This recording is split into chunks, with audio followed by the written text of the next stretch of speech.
Welcome to the Home for Innovation, and today we're finishing up our segment on manufacturing renaissance here in the United States, and we've been talking about goals, the things we want to achieve to get to a point of manufacturing dominance again here in the U.S. Today I really want to discuss two topics with you, and that's the development of our workforce and innovation.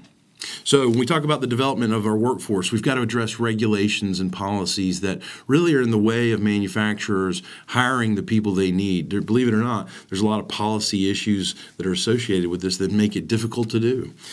We got to control the NLRB. The National Labor Board here is really a fester on the manufacturing environment, and somebody needs to control that thing. We got to recognize the strides that manufacturers have made in safety. Tremendous strides have been made in terms of keeping people safe. The cost of regulation that OSHA implies and puts on us is extreme. So we're all interested in keeping people safe, but we got to do this at a proper cost. Develop more productive workforce. And this is really a key point for me in terms of promoting NAM's initiatives on skilled credentials. And this is something I really like.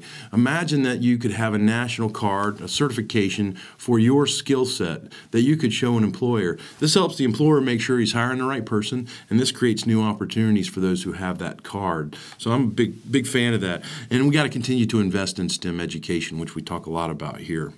We also have to figure out a way to attract the best and the brightest, not only here in America, but certainly around the world. Today, getting employment-driven visas is a difficult process, and in the case where we want to bring talent from outside the United States, we need to make those employer visas easier to come by. As we think about innovation, because innovation is the key for manufacturing to keep us fresh and keep us relevant and keep us ahead of those who are driven by the cost of labor, we have to keep innovating in the United States.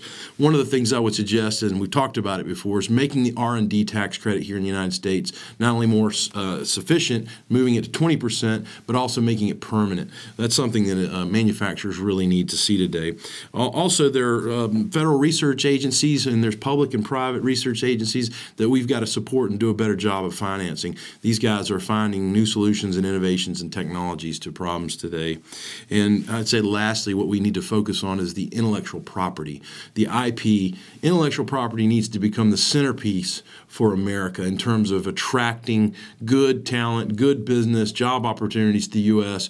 We've got to be the place where your intellectual property can be protected. And the Patent Office needs to be revamped to do this. If we can do this, I think we can bring more people in, more businesses in, more innovation in, and your ideas can be protected. Why does it matter? Because at the end of the day, manufacturing drives real wealth in this country, and that's what we got to be focused on. We'll see you here next time on the Home for Innovation.